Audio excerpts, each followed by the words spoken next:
What's up, everyone? Welcome to the North Shore 9 postgame show powered by Primanti Bros. I'm Jim. With me tonight is Neil. Neil, the Pirates drop a heartbreaker.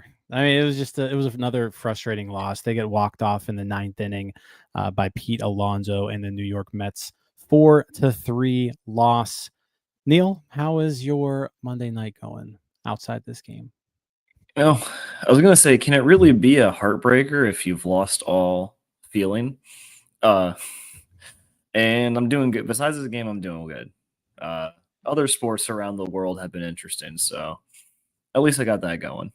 I'll say this: they at least they held my attention throughout the night. This was a game that I had fun watching at times. But like I'm not sure I'd say have fun. Many people in the comments are saying like it was very predictable. I feel like we've seen this game 10 times this year. We've seen this exact same game over and over and over again. Yeah, it's like at no point did I think we were winning this game. Yeah, sorry, I didn't interrupt, but like no point did I think we were winning.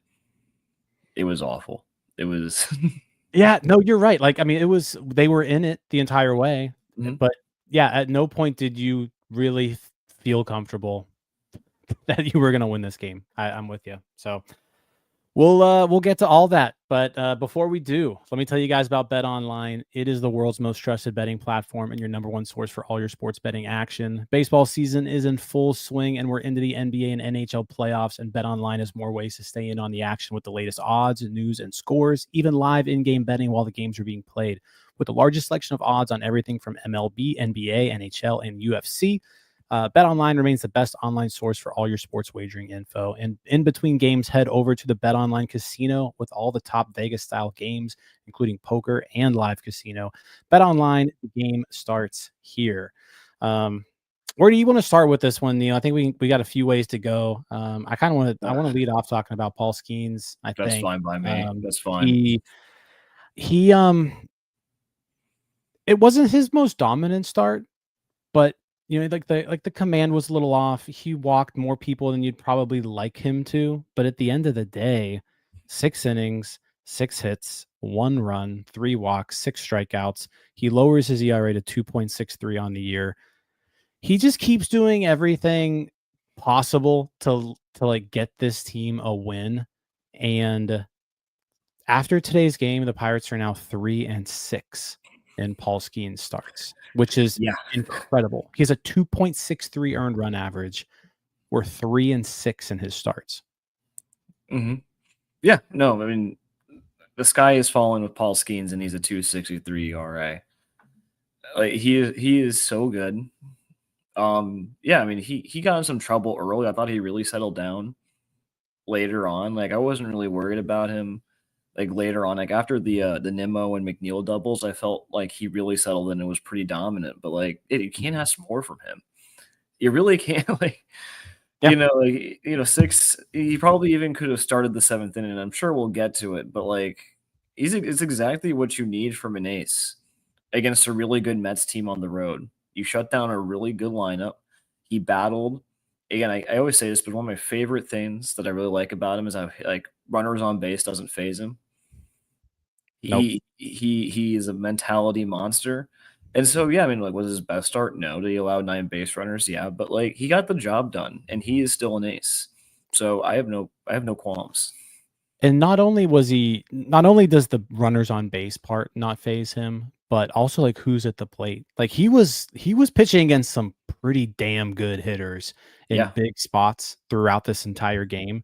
That sequence where like he struck out Soto, he struck out Alonso too, I believe, like back to back, or got Alonso to ground into double play is I think is what it was. But like you're facing Alonso and Soto back to back in a big spot with runners on base, and you get out of it with nothing. Just yeah, like he's impressive. This was a good lineup that he faced. This wasn't facing the Cincinnati Reds or the Milwaukee Brewers or the St. Louis Cardinals. Like there are multiple guys on this team who are in MVP conversations, like year in and year out. And he went out there and gave up 1 run. Yeah. And yeah, like he made Soto look silly, like numerous times. Like Lindor, they got that 1 hit in the first inning, but wasn't that much of a factor. Like, I don't know, like, and he just really breezed through the bottom half of the lineup. If McNeil kind of had his number in his career, I think the Mets broadcast about how he homered off of him last year too. Mm-hmm. But again, like, you're not going to get the Cubs a complete game from Skenes every start. Like, this is exactly what the team needed from Paul Skenes to continue this small little, we'll call it winning streak, but coming off of a series win against the Braves gave you every opportunity to take this game by the horns, control it, and they couldn't do the bare minimum. And we'll get into the offense, I'm sure. But like, yeah, I mean, let's kind of talk about the bare minimum, right? Like this team again fails to score more than 3 runs. We talked about it this morning too on the show, but we haven't scored more than 4 runs in a game since April 22nd. That's 18 straight games, I'm pretty sure. So April 22nd. That's 20 days ago. So I want you to take a guess. 20 days without scoring more than 4 runs. It's insane. Now, I know this because the Mets were talking about it too, but this is the first time the Pirates have gone this long without scoring since 4 runs or more. More than 4 runs since 1908. This is the longest streak the Pirates have gone since 1908 without scoring more than 4 runs in a game. That's ridiculous. In the modern game of baseball, that should not happen. You should have enough players on your team to score enough runs occasionally, especially when you have your ace on the mound. And I think it says it all. 3-6 in Paul Skenes starts. This offense is atrocious. They're boring. They're not interesting. And there's no path forward to making this a respectable offense in the near future. Yeah, I mean, again, plenty of opportunities. First inning, Peterson walked Andrew McCutchen, walked Joey Bart. So, 2 free bases there in the first inning. Matt Gorski strikes out, which we can get to Gorski. I guess we can get to him now if we want, but he just, I know, like the first at bat was like a fairy tale. Like, I mean, that's just a cool moment, and you got to chalk it up. Like, that's cool. Good for you. I do think like he did actually deserve a shot to be called up. Like, I mean, who else at this point? So it was like, I was in favor of giving him a chance. I didn't think he was going to have any sort of prolonged success, but it was like, maybe you can catch lightning in a bottle here for a couple of weeks, go on some sort of like John Nagowski Linsanity run or something like that. And the homer in the first at bat was it was fun. It was cool. But I think you're now seeing after, 2 to 3 weeks in the majors, why Matt Gorski was passed over in the Roll 5 draft 2 times. You're seeing why he is getting playing time. He can't make the majors while the Pirates are trotting out these below level replacement outfielders. He's striking out at a 44% clip now. 0 for 3 today with 3 more strikeouts, all against the left-handed pitcher. So like, you got to think this is his bread and butter here. He's just not a major league hitter, plain and simple. No. I was hoping, I didn't really want to give him an extended run. I was hoping he was going to get like a good like Drew Maggi type of deal where like he gets his 3 games, couple pinch hit opportunities, just to get all those benefits, like a Travis Swaggerty type deal, and then like we never see him again. But like, he cannot be batting 6th in the lineup or in the middle of this lineup every day. It's not acceptable. And like, he looks so lost. Pitchers do not have to throw him a strike. He will swing away regardless. They can just throw breaking balls below the zone, and he's going to swing at them no matter what. And he's either going to swing and miss or he's going to pound him right into the dirt. Mm-hmm. That's kind of what he's been doing. I'm surprised he's hitting 206, to be honest. That seems pretty high. Yeah, I mean, he does actually 206. It's like sixth best on the team at this point. So you know, the chance that you had there in the first inning, it, you know, doesn't end up coming to fruition. Isaiah Kiner-Falefa, let's just talk about him real quick. He gets the leadoff homer in the second while Hannah Mears and the broadcast are talking about how he meets like the Ralph Kiner side of his family for the first time. I thought that was a pretty cool moment. Like, it was just set up perfectly. IKF, we all know his limitations at the plate. You know, good contact guy, but he's not someone who's going to hit for power. And you know, the day he finally meets Ralph Kiner's descendants, you know, it's he goes deep. Was that just do we need to meet do we need to introduce IKF to Ralph Kiner relatives before every game going forward? Yes. You know, I think this is my question to you. Yes. We need a Hannah Mears he was segment. Awesome today. He was awesome today. We need a Hannah Mears segment every time he meets like Ralph Kiner's like third cousin or something like that. Like, you gotta do what you gotta do. Let's just fly in family members for every single game going forward. One Kiner that IKF hasn't met, and we'll just have a little mini family reunion. Because today, like, really one of the only Pirates offensive players who showed any sign of life today, 2 for 4 with the RBI. He made some nice plays in the field as well. We'll talk about the quote unquote error that they tagged him with in the ninth. I mean, that's not on him. Ball hit the bag and went under his glove. Mm-hmm. It was a bad hop. But yeah, I thought he played an outstanding game. But the Pirates take the lead there in the second with his homer. But again, just like failing to continue to capitalize on opportunities in the fifth inning. Jared Triolo with a double. And then he ends up was the fifth inning with all the weird stuff there? No, that wasn't the fifth. Do you understand how little that narrows it down? Yeah, so much weird stuff. No, but Triolo doubles. Yeah, I know what you mean. It wasn't the weird inning. But Triolo doubles. Brian Hayes reaches on an infield single, and Mike Rabello for some reason isn't like, where's the wind? We're used to this Mike Rabello windmill nonstop at third base. Like, you could literally just place a windmill at third base instead of Mike Rabello most games, and it's going to accomplish the same thing. Today, that ball trickles into the outfield. If Triolo's being sent at third, he scores easily there. It's an easy run. And I don't know what was going on there. I mean, I don't blame Triolo because it looked like Rabello was just kind of standing there. So Triolo holds up at third. Next thing you know, Bryan Reynolds strikes out swinging, which, good God, he's got to get out of this funk because he was just garbage tonight too. Garbage. Yeah, I mean, the Triolo thing makes no sense to me. I get why Triolo obviously can't see what's going on. You know, like, and I think that kind of sums up the game. Even though this made a lot more sense before the 8th and 9th innings, but like, the Mets did enough to win this game. They made good defensive plays. Like, I know Beatty and Acuna did enough to like really keep the team in the game, while the Pirates are giving away free runs. Like, you can't not score there, you know? It's unacceptable. It's inexcusable. I have no idea what the fix is. Especially when like you're a team that is like starved for offense. You've got to take advantage of every little opportunity that comes your way. And not scoring there in the fifth ended up costing them a big time. Mm-hmm. Yeah.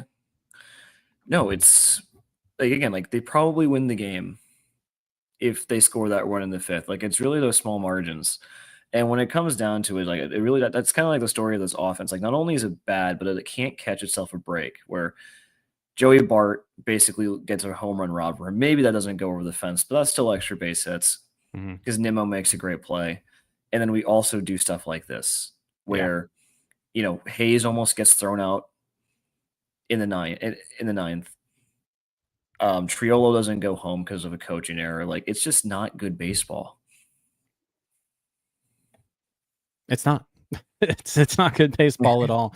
I kind of forgot about the Brandon Nimmo robbing of a home run by Joey Bart. That's another just the Mets made more. I mean, I wouldn't even say the Mets played well today defensively. They had that one play, but like the Mets gave the Pirates some runs tonight too. I would say they played a good defense until about the 8th inning. Yeah, because like I think Beatty he robbed someone. Beatty had a couple really nice plays at third. Like he robbed Davis of at least a single, and I felt really bad for Davis because like he's really struggling. Yes, he is. But like if we're gonna talk about giving away runs, I don't know what the heck Henry Davis is doing. Like with a play at home, he's got to make a tag. You know what? I looked at that play a lot.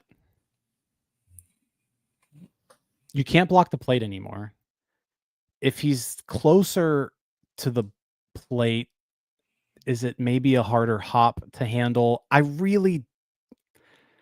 have no issues with how that play went. My biggest issue with that play, and we're talking about the play in the bottom of the 7th where Holderman came in, Pete Alonso ground ball. I mean, that play is Brian Hayes needs to make that play. Plain and simple. 100%. Like, Brian Hayes needs to make the play and the inning's over. Inning's over and you're tied at 2. IKF makes a hell of a throw. Henry, I mean, I think people don't understand how difficult fielding like short hops is as a catcher. It's very hard. Like your glove is weird. You've got a weird glove on. So it's where he was positioned, he was able to play it on a hop where he was at least able to catch the ball. And it was a bang bang play. I don't know, like if he's set up 6 inches further up, is it an out? Maybe, but then maybe he doesn't catch the short hop. You know, it's like I have more issues with the tag itself. In my thing, like it feels like you kind of just skipped over where the guy's body is coming through the bag and you're going for his upper body. I understand it's a bang bang play, and I understand that it is a hard play to make, but you're a professional catcher. And to me, it looked like he caught the ball and he put his glove in front of home plate. It was a nice slide from Acuna. He slid wide, reached in with his hand. It's hard for me to get caught up in something like that. The problem with that play was Brian Hayes not making. Yeah, and especially if Hayes isn't going to hit, like you make that play. Like that is what you're here for. That's why you got paid. Like make the play. Like that's also inexcusable. So again, like you gotta stop giving away runs. It's like if I'm like Colin Holderman, like I'm just like throwing my hands up, wondering what the heck I'm supposed to do anymore. Because for once, it's not his fault. Yeah, Holderman didn't really pitch poorly today. He got tagged with allowing the inherited runner to score, but he got the ground ball. He did his job. I will say this: that inning was frustrating, because you have the lead, you took the lead in the 7th, and then you bring Ferguson in to relieve Paul Skenes, and he immediately hits. Who is that? Is that Tyrone Taylor? Tyrone Taylor. Tyrone Taylor's still playing Major League Baseball, apparently. So you hit Tyrone Taylor. He steals second. Then you have just a fluky infield hit where Acuna just beats Ferguson to the bag. It's a bang, bang play. I mean, it was a tie, basically. So Acuna reaches first. And then, like, I thought he did a decent job. He gets Lindor swinging. He got Soto to just ground out weakly to first, but that tied the game up. It just sucked because like no ball left the infield that inning and you gave up 2 runs. Yeah. I mean, so that's frustrating. That's frustrating. Yeah. It is so frustrating. And I think like, I'm not even going to blame Don Kelly for this because I get it. I would have liked to have seen Skenes come out to start the 7th at 92 pitches. I get it. He was giving up a lot of leadoff singles, and if what pitcher comes in, like if your starter goes out, like you're pulling him at the first sign of trouble. But when there's a lot of righties coming up, and so Ferguson, I was just hoping to see Paul out there, but you're right. Ferguson, besides like hitting the batter, Tyrone Taylor lead off, he didn't do all that badly. No, I mean, but again, giving a base to the leadoff man, someone who can steal bases like Taylor, you hit the guy, and then all of a sudden he's on second base with nobody out. Yeah. You can't do that. Really good throw by Davis, by the way. He almost got him. Yeah, that was just a frustrating inning because it just seemed like it was pretty avoidable if you just execute a little bit better. I mean, and at that point, I thought the game was over. I was like, we're not scoring another run. I mean, that's not going to happen. But they do tie the game up in the ninth. Alexander Canario, who we've been saying, like, play him. He gets on with a leadoff single.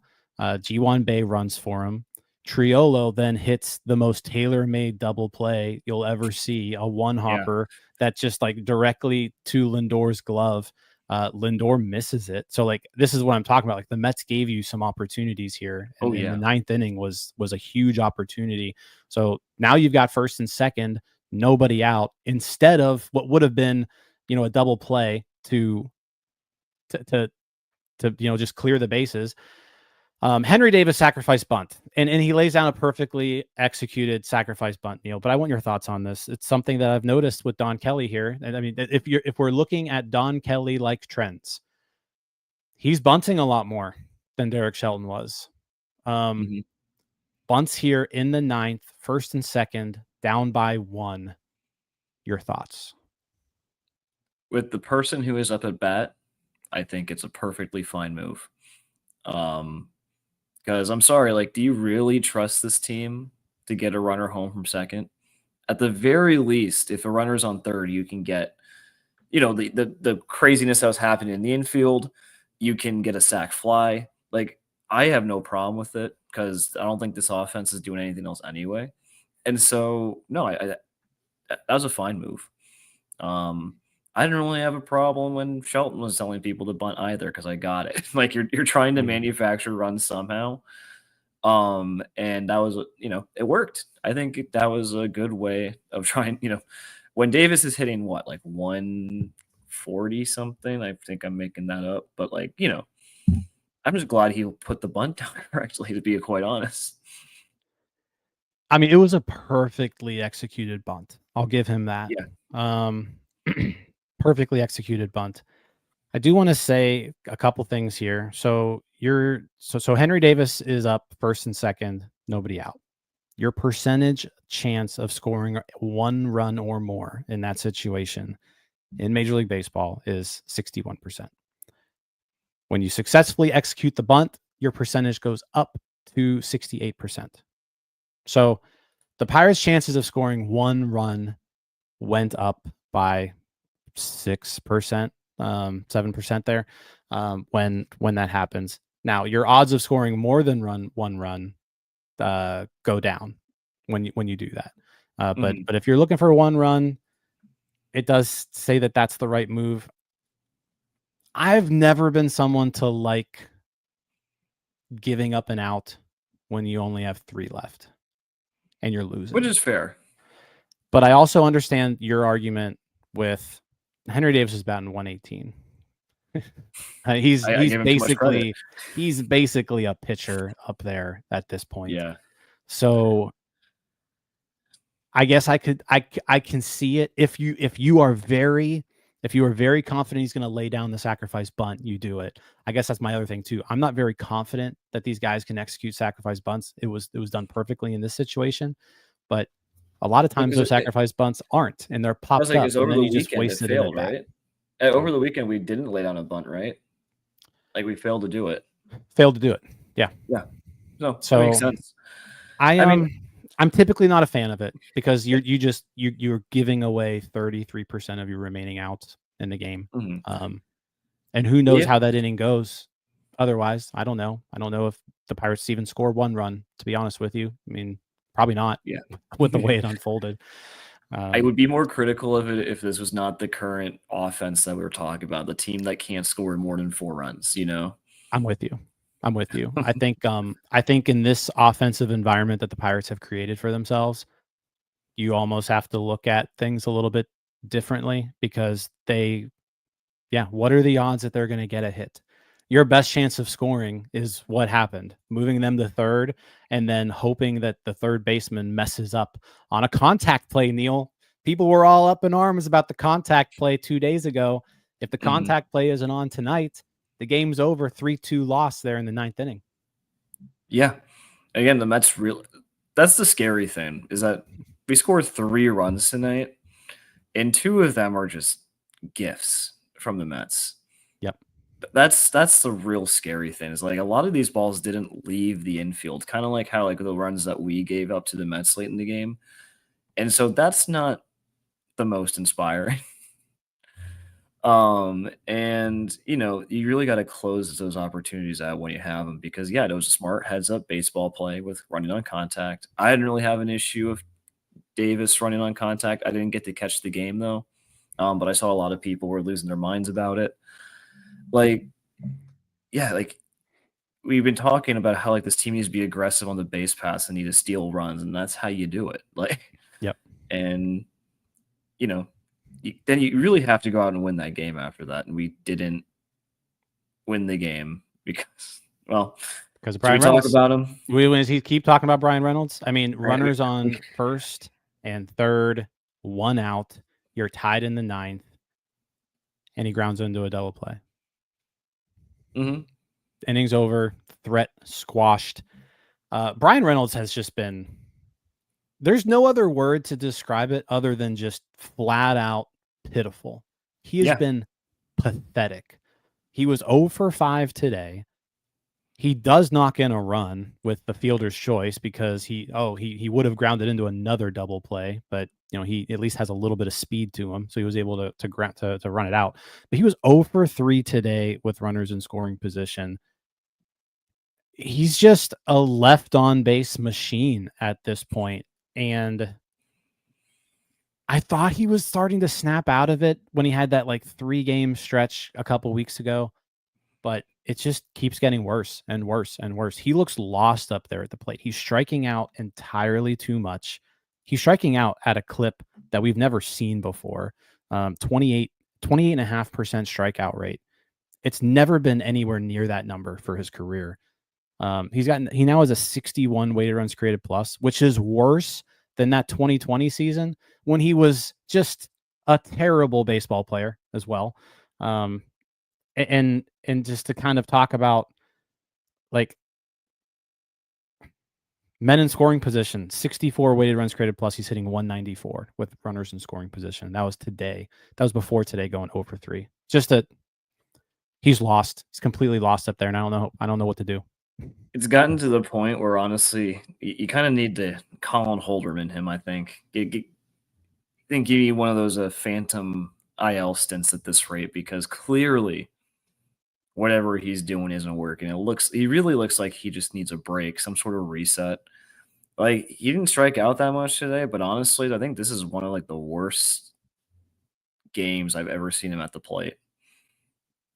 There are so many weak ground balls just right to fielders, with runners on. It's not what we need. It's not fair to him. He's been a great servant of the club. He suffered through a lot of bad Pirates teams, but we really needed him this year. And we're patient with him, as we should be, because he's one of the very few players who have been good. Yeah, he's one of the biggest reasons that the offense isn't good. It's unfortunate. I'm really hoping it's just a slump, and I don't know, but playing him every day isn't gonna fix it. So might as well give him a break. I don't know. It's not ideal. I remember there was a time when Andrew McCutchen, and this was, there's a comment here, so I'll address it. I think there's just different ways to do it. I think I wouldn't put him on the IL by any means, but there was a period, and this was back in McCutchen's heyday, where Clint Hurdle sat him for an entire series, just gave him 3 days off, just sort of clear his mind and get right. I don't know if that's the answer with Reynolds. I don't know if the answer is just to let him swing out of the slump. I mean, because that's how it works sometimes with people. I'm not worried about Bryan Reynolds from a long-term standpoint. I think he deserves a really, really long leash before we get too upset with him, because I mean, we're not talking about a young player anymore. I mean, Bryan Reynolds is in his 7th season of baseball, And he's been a pretty damn good hitter in 5 of his first 6 seasons. So like there's a track record here that he's an established major league hitter. It's just this is a 184 plate appearance stretch right now where he looks awful. Just looks awful. And like you said, it's a shame because going into this year, we knew the offense was going to be a problem. But you knew that there was a ton of upside with Cruz. You were hoping that Bart could kind of at least replicate somewhat what he did last year. You were comfortable with kind of what you knew you would get out of Andrew McCutchen. And you just kind of count on getting steady production from Bryan Reynolds. Like, you know that he's not going to be an MVP. You know that he's not going to, go out there and be like a 6-win player like he was in 2021. But I feel like you had a pretty, you're pretty confident that Bryan Reynolds is going to go up there and give you good at bats day in and day out. And he's just hasn't done that. And when you have that giant hole in your lineup at the top of your lineup, he has been a large contributing factor to this offense's struggles. Yeah, and like it's kind of speaks to why like you really need to not have an offense where you rely on everyone being healthy and everything going right. Because sometimes good players are going to go on this. Like, like even when I'm talking about like the Phantom IL stint, like clearly, like I'm not saying like he needs to be gone for like a long time, but like maybe a 10-day thing just to get his mind right. Maybe that's a 3-game series. That's also fine. But like it's just you can't depend on all your 3 good players being hot all the time. Yeah. And on a normal team, Bryan Reynolds' struggles could be hidden because you have other guys stepping up. But at this rate, I mean, who's really stepping up? We are coping that Alexander IKF stepped up Canario. tonight. IKF stepped up. That was about it. That was about it, though. We are coping that Alexander Canario is like can overcome his whiff rates and become an everyday player. Like, so it's twofold. Poor Reynolds because like he really is like everyone is depending on him, but he also has to get out of this. Yeah, like he does need to be better. And I think if you talk to Bryan Reynolds, he would tell you like I need to be better. I mean I don't think we're saying mad after every at bat.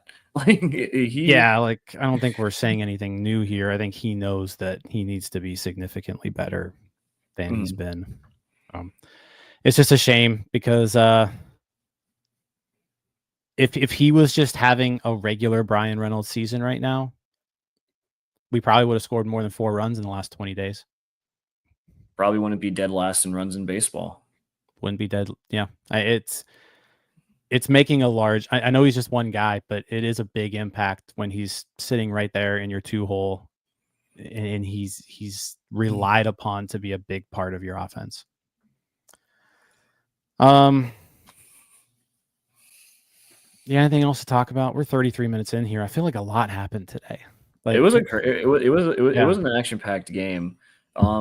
Yeah, Pirates do end up losing in the 9th. Pete Alonso hits a sacrifice fly off of David Bednar. And again, just another frustrating inning where just bounces didn't go the Pirates' way. Francisco Lindor ends up scoring the game-winning run, and he reached. I think it's still being rolled in error right now, but I gotta imagine that's going to be switched to a single. Yeah, I don't think that's fair to call that an error. It was a routine ground ball, and it deflects off the base, and instead of bouncing right into his glove like it would have, it kind of skips right underneath it. And that's the difference maker. Instead of 2 outs, nobody on for Juan Soto, who would have singled, and then Pete Alonso fly ball ends the inning. Instead, Alonso sacrifice fly ends the game with a walk-off. It was a really frustrating game all around. Just some bounces. Bounces didn't. Now I sound like your boy Derek Shelton. We just didn't get. Bounces just didn't go our way today, Neil. Well, if you're gonna go managers, are we worried about Donnie Baseball and this lack of fundamentals? Because I saw a lot of bad fundamentals out there. Do you think that Don Kelly has lost the clubhouse? Do you think he's not getting the most out of his players, Jim? I gotta know. I'm not having this conversation. Thank you, Griff, by the way. Thank you, Griff, with the super chat. Well, I'm just saying, it seems like the manager just isn't the manager isn't putting his players in the right position to succeed. So, fire Don Kelly, get a real manager in. But anyway, that's all I have. I need to get that one last. I just need to get that in. Thank you, Jim. You're welcome. Pirates lose 4-3. They're 14-28 on the year. 2-2 in the Don Kelly era. They play 2-2.